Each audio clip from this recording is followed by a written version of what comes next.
बुद्धिर्ज्ञानमसम्मोहः क्षमा सत्यन्दमः शमः सुखं दुःखं भवो भावो भयं चाभयमेव च ಬುದ್ಧಿರ್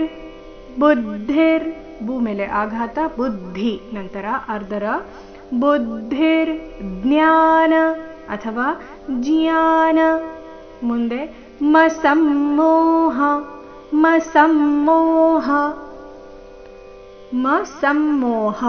ನಂತರ ವಿಸರ್ಗದ ನಂತರ ಮುಂದೆ ಕ್ಷಮಾ ಕ್ಷ ಅಕ್ಷರ ಬಂದಿದೆ.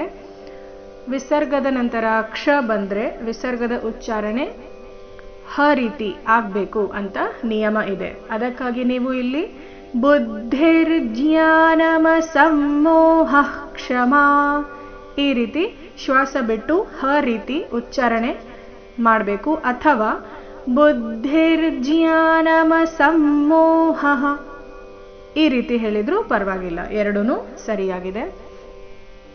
ಮುಂದೆ ನೋಡೋಣ ಎರಡನೇ ಚರಣ.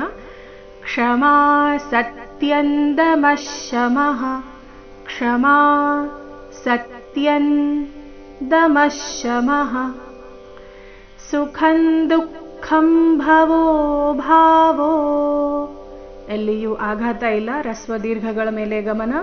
ಸುಖಂ ದುಃಖಂ ಭವೋ ಭಾವೋ ಭವೋ ಭಾವೋ ಭ ಭಾ ಚೆನ್ನಾಗಿ ಮಹಾಪ್ರಾಣ ಸ್ಪಷ್ಟವಾಗಿ ಕೇಳಿಸ್ಬೇಕು. ಮುಂದೆ ಭಯಂಚ ಭಯಮೇವ ಚ ತುಂಬಾ ಸರಳವಾದ ಚರಣ.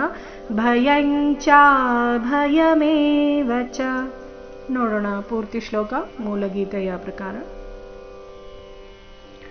ಬುದ್ಧಿರ್ಜ್ಞಾನಮಸಮ್ಮೋಹ ಕ್ಷಮಾ ಸತ್ಯಂದಮಃ ಶಮಃ ಸುಖಂ ದುಃಖಂ ಭವೋ ಭಾವೋ ಭಯಂ ಚಾಭಯಮೇವ ಚ.